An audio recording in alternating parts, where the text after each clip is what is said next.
Hello, beautiful souls. Welcome back. This is Atul Krishna Das in a new edition of Ashram Talks. Today, we're going to continue in chapter 4 or the Bhagavad Gita of Transcendental Knowledge. We already covered that Krishna, God, is eternal and that he has had many incarnations and that he has a promise to incarnate every millennium with us. Today, we will further a little bit more with that promise and about the relationship that our souls have with them throughout all of those incarnations. In order to do that, we have the wonderful Anuradha with us. Hello, Anuradha. Welcome back. How are you doing? Doing well about yourself. Thank you very much. Yeah, so thank you so much for having me.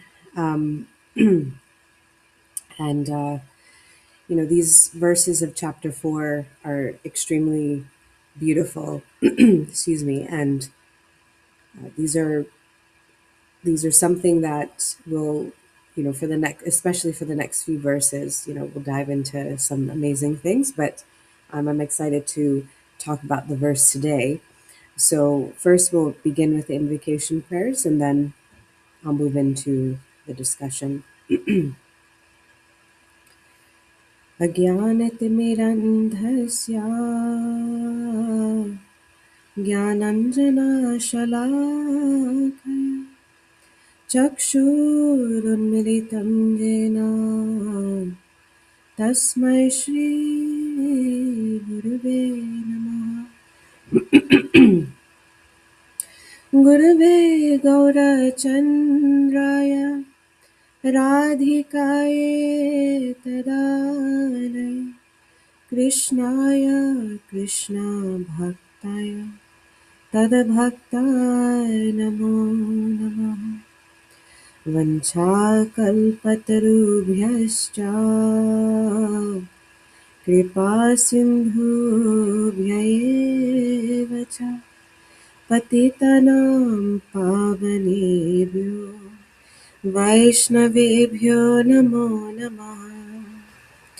Jai Shri Krishna Chaitanya Prabhu Nityanand Shri Advaita Gadadhar शिवासदि Shri Gaur भक्तवृंद। Hare Krishna Krishna Krishna Hare Hare Hare Ram Ram Ram Hare Hare.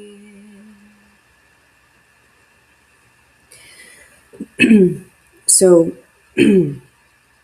as I was mentioning, these verses are in chapter 4 are very exceptionally beautiful. And today's verse, in verse 8 of chapter 4, is an extremely famous verse. If any have watched the Mahabharat, B.R. Chopra version, then they will recognize these, especially this verse, the verse before, and also today's verse. So if we can go to that verse. Um, so last time on Monday, the discussion was on yada yada hi dharmasya. So today it's a continuation of that same aspect of Krishna speaking about a promise. Krishna also speaking about his nature, speaking about his divinity to some degree. So again, a very famous verse. Paritranaya sadhunam vinashaya chadushkritam dharma samsthapanatharya sambhavami yuge yuge. So the translation, in order to deliver the pious and to annihilate the miscreants, as well as to reestablish the principles of religion, I advent myself millennium after millennium. So, you know, again, this is Krishna is kind of pivoting a little bit. This it actually began a few verses before where Krishna is speaking. Sorry for my frog like voice. Krishna is pivoting a little bit, and he's speaking about again his eternal nature. He's speaking about his divinity. And there's so many religious texts, but in terms of their directness, where God is actually speaking and God is identifying himself as being God. We will get to also later chapters, like chapter 7 and things like that, where you will see, and even chapter 10, where you will actually see more of the identity of God. But here you see that Krishna is also relaying who he actually is. So one time there was a discussion between a bhakta, a devotee of God, and just some train passenger, and he said, I never really got into this whole religious thing. I never really got into, the Gita. I see that you are, you're a practicing devotee of Krishna or God or something, But why is it that God is so egotistical? He's just telling that he's God and he's this and he's that, and why is he even saying all this? He should be a righteous God, a virtuous God. He doesn't need to identify himself. So the devotee thought for a moment and, stayed silent. And then he asked the passenger, he said, "What do you do?"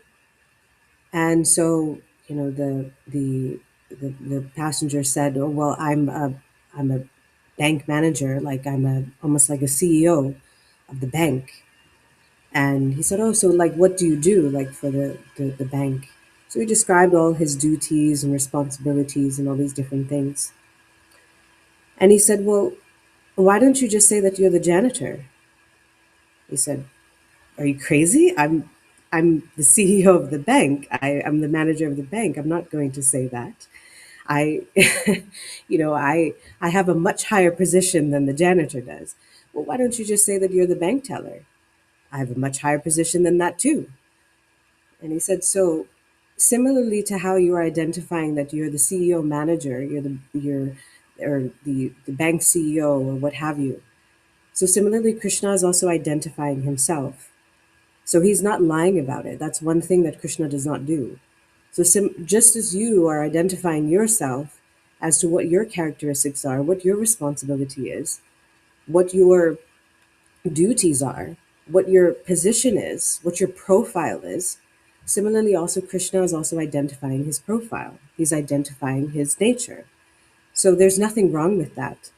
If God is God, God is going to say that he is God. So there's no argument with that. You cannot try to maneuver around and try to say, well, uh, well, I don't accept. That's another thing. So this is in these next few verses, and including today's verse, that this is what God is identifying. Is he's identifying his nature, he's identifying his aspect of divinity. And so, if we can just go back to the verse, there's three aspects to this verse that pop out very clearly. So there's paritranaya sadhunam, vinashaya chadurshkitam, and dharma some sthartat. Sorry, I can't really see it. Dharma samsthanat da samsta panarthaya. Sorry. So those three things, in addition to his Sambhavami Yuge Yuge, that coming millennium after millennium, in different ages, different yugas, different aspects of his personality. So these three things pop out. Paritranaya sadhunam. So what is this, protection of the the virtuous, protection of the devotees. Vinashaya cha dushkritam. Those dushkrita. Dushkrita means in Sanskrit that those who are basically doing impious deeds, not even just impious deeds, those who are even against the sadhus, those who are against those who are practitioners of this dharma, of this eternal religion, Sanatan Dharma. And then dharma, samstana patarya. Sorry, I can't. This this word is a little challenging. But to reestablish this dharma, this Sanatan Dharma, and to reestablish essentially what is Sanatan Dharma is really referring to to bhakti. We'll get into that again when we go into the middle chapters of the Gita. But this establishment of dharma is something that we have to understand when it's especially when it's coming from God, that dharma is not something that just becomes obsolete. Dharma is not something that just dies. No, dharma is eternal. It does not die, it does not become obsolete. But what our acharyas, our spiritual masters talk about is that it becomes obscure. There's an element of obscurity so that it becomes covered over. And so, being that it becomes covered over, that means that Krishna, in various advents, has to come and reestablish, has to come and sort of root out what is the actual dharma. Because when something goes and becomes covered over, then you have many other things that become the focus point, many other things that become the the driver, say, of society. Now, you know, in today's world, we have science as being one of the leading aspects. There's many people who believe in science, but they have some doubt, some question about religion and spirituality. So we should not think that dharma becomes obsolete or that it becomes destroyed, that we should just think it becomes covered over. So that this is just an unveiling of the dharma. So that is what Krishna is doing. He's just simply bringing it to the surface and showing the world what is actual dharma.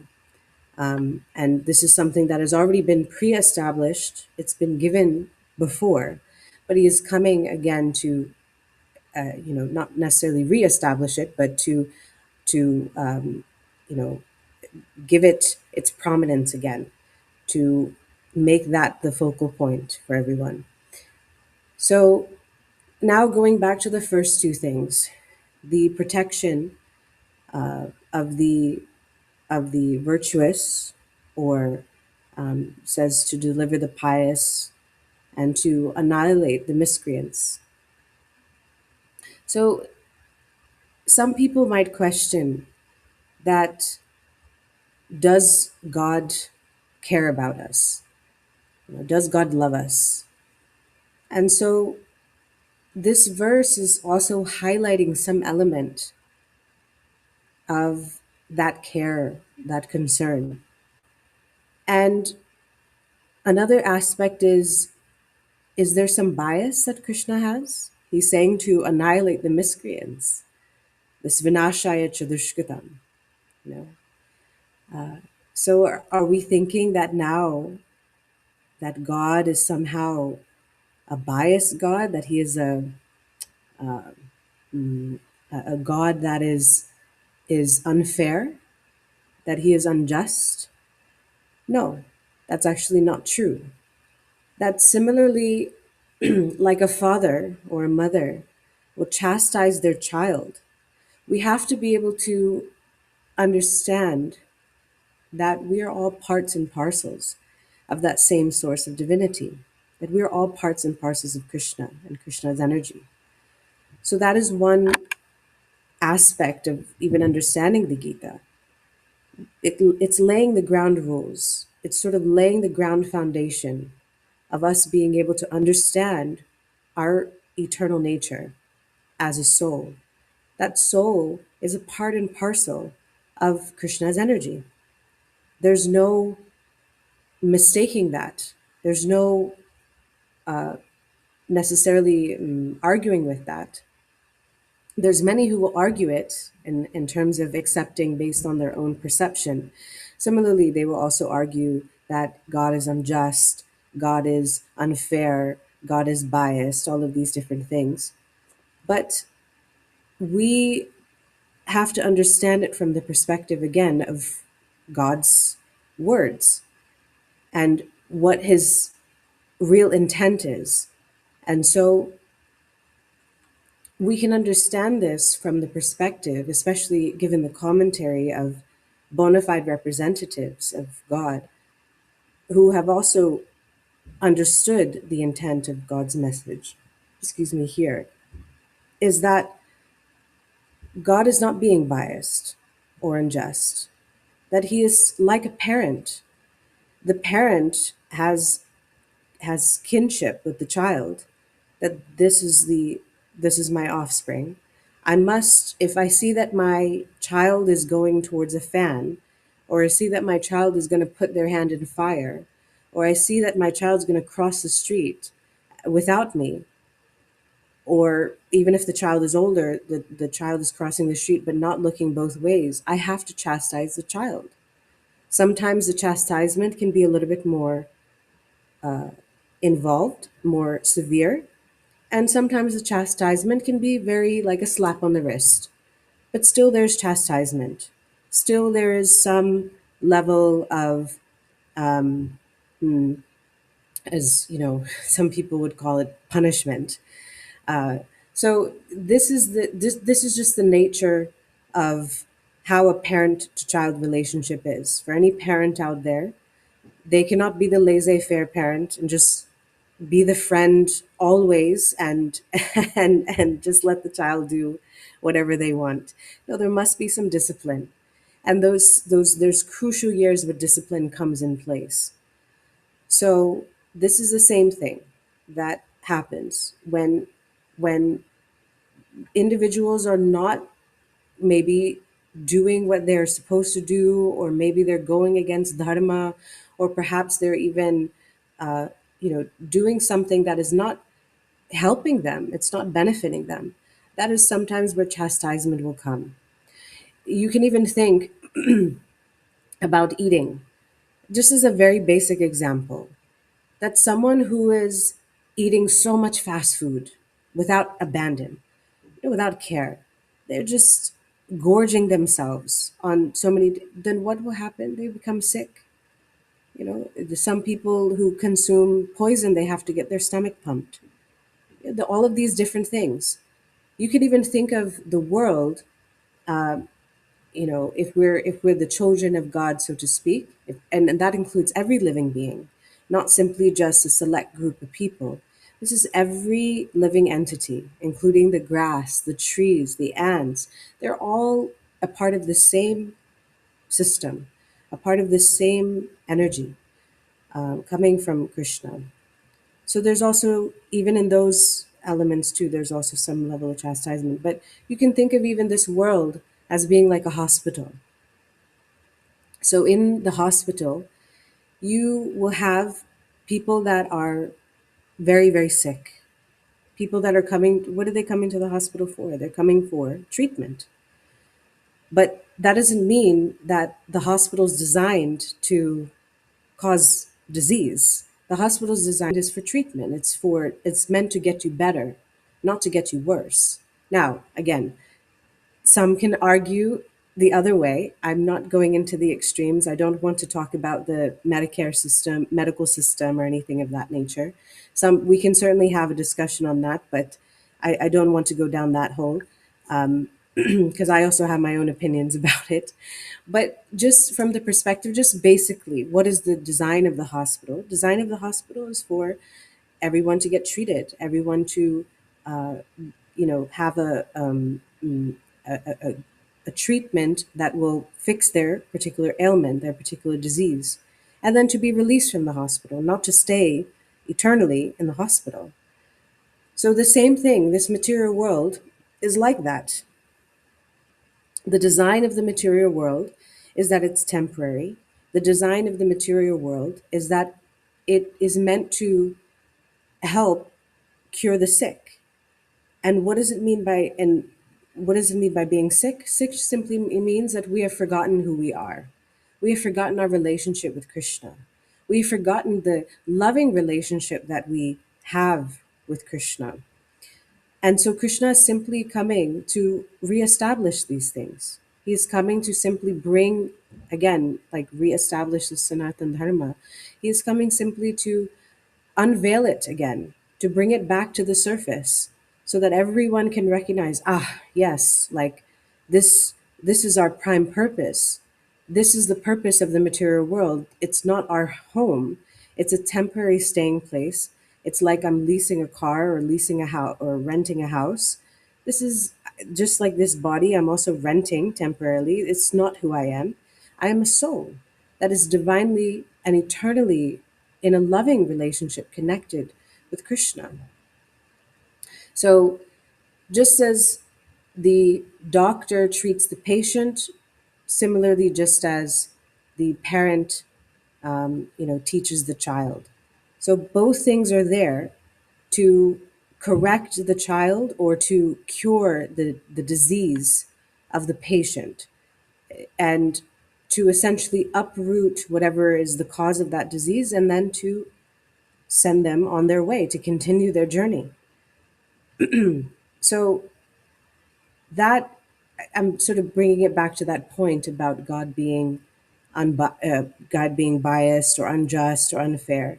This is not true, and this is not something that is within the paradigm of God's nature. So we can also see that in this world there is a lot of suffering. And so some people also then might question, oh, there's so much suffering in the world. Not only is the question of does God exist, some, again, people who are, maybe having a more, as we would call it, maybe a backward reasoning as opposed to a forward reasoning. A forward reasoning is, basically accepting God's existence and then looking at the world and analyzing that, seeing all around that, that how is God existing? In what ways is God existing? And does it align with God's existence? Versus a backward reasoning is looking at the world and then coming to, almost like through a scientific method, coming to the understanding that, well, if I'm looking at the world and I'm seeing that it's full of suffering, then therefore God cannot exist because this is not within, you know, God's, as God describes it, this is not within God's nature. So when it comes to suffering, many people can question that. That does God exist? Is He a righteous God, a virtuous God? That even does God care about me? Does God love me? And the the actual answer is yes.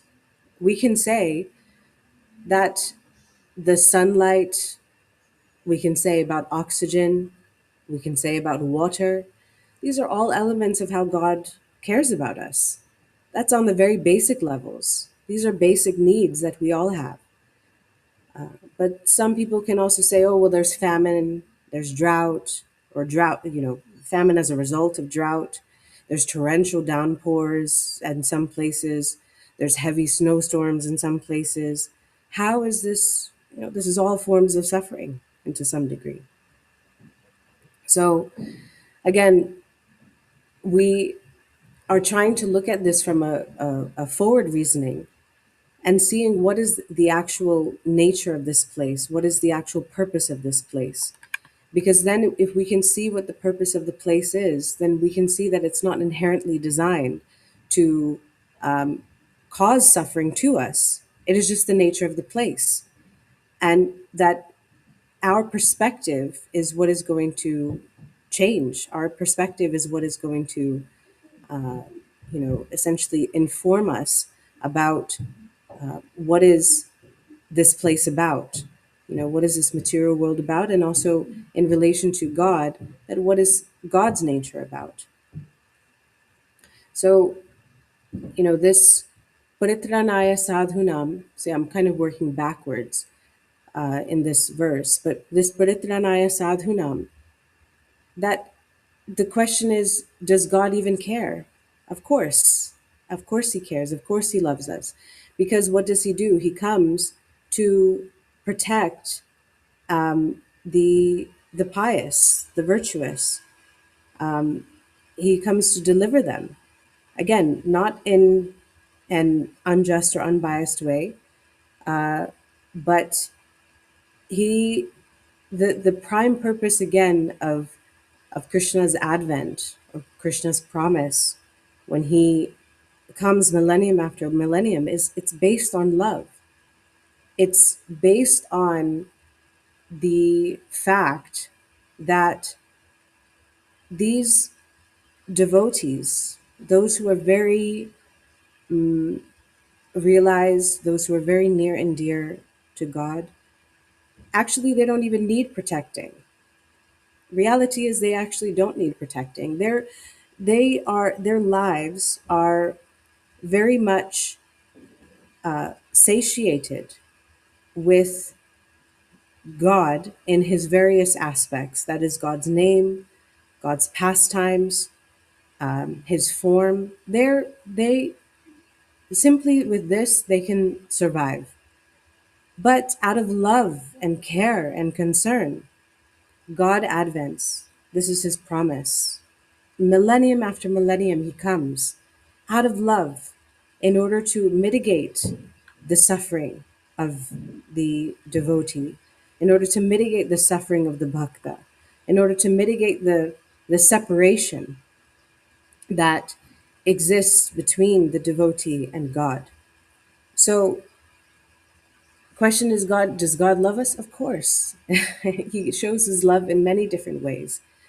You know, in whether it's through sunlight, or in this case for the bhakta, that it's through his actual advent, it's through his appearance, that he takes away that separation in the form of that suffering in the form of separation from him, so that his devotees can now be in communion with him. Now they can actually see him, and the fruit of their practice, the fruit of their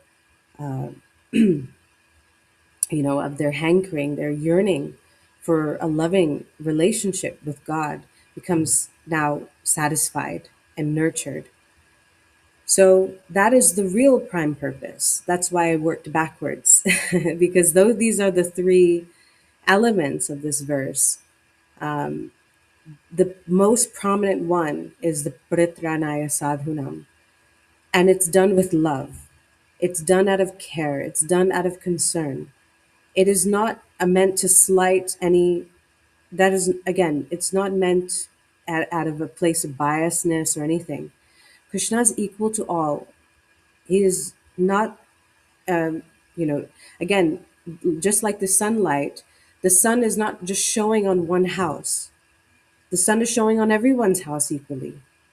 The sun is showing on everyone's yard equally, everyone's flowers, everyone's garden equally. Not simply showing selectively on one place, oh, this person didn't give me an offering last year. No, that's not it.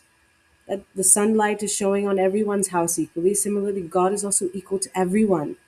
But some who are like one of our teachers, our masters, Srila Bhakti Siddhanta Saraswati Thakur, he mentions in this world that there's some who are more sick and some who are less sick. He's sort of alluding to the fact that this is like a hospital system. And so in the hospital system, the material world, that there's some who are more sick, there's some who are less sick, but everyone doesn't negate, everyone is sick. Everyone has a sickness, everyone has a disease, the disease of illusion, a disease of thinking, oh, yes, I'm this body and all these other things that come with it. I'm my thoughts, I'm my mind, I'm my emotions, all of these things. So, being that there's some who are more sick, there's some who are less sick, the more sick sometimes have to get a little bit more chastisement than those who are less sick. Just like those who are more sick have to get more serious treatment than those who are less sick. So this is the sort of again, the second element. We have Paritranaya Sadhanam and then Vinashaya Chadushkritam. That second part, Vinashaya Chadushkritam. That's the sickness element. You know, it's not being biased. And then this dharma, this establishment and reestablishment of the principles of religion or the principles of dharma, Sanatan dharma. Again, has not become obsolete. It has not become destroyed. It has simply become covered over. It's become obscure. That the very nature of the eternality of dharma is not something that can become obsolete. It's not something that can ever be destroyed, because not only because it's related to God, and it's God's own, how do you say, don't want to say God's own dharma, because he has his own dharma, but it's established by God, so therefore it cannot be something that can be destroyed. It cannot be something that it can only be simply covered over. That is it. It's like a blanket that covers your feet. When you take off the blanket, okay, then I can see my feet. If I put on the blanket, then I cannot see. Like, you see that when you play baby with a baby, you play peekaboo. The baby thinks, when the baby doesn't see you and you cover over your face, baby's thinking, "Oh, what happened?" But then you open again, "Oh, peekaboo," and then the baby's so happy and laughing. So similarly, in a very loose example, but similarly also, the face has not gone away, simply being covered over. That it is present always. Dharma is present always. It is eternal. It simply gets covered over. Never gets destroyed, does not become obsolete. It only comes into obscurity. So that is what our teachers, our masters have discussed in this verse. So I'll leave it there for today. I think I've rambled on enough. If there's any questions, comments, concerns, you can take them. Thank you so much, Anuradha. We don't have any questions at the moment, just comments from people thanking you for this wonderful time understanding this verse. And I think it is a wonderful thinking and reflecting on the verse that Krishna, God, comes every so often just to be with us and not necessarily always just to punish people. And when it is necessary, it's out of love. It's self correction. Well, not self correction, it's correction. Because it's where we get to a point where people are not self correcting. Mm-hmm. But just to get to the right direction. Mm-hmm. And even when that happens, it's out of love. And the promise is that he will keep doing that no matter what happens or how long. He will never forget us. He's always here. And as you mentioned, he has always been here. Mm-hmm. Um, it's just that he is covered, as you mentioned. So thank you very much for everything that you shared with us today.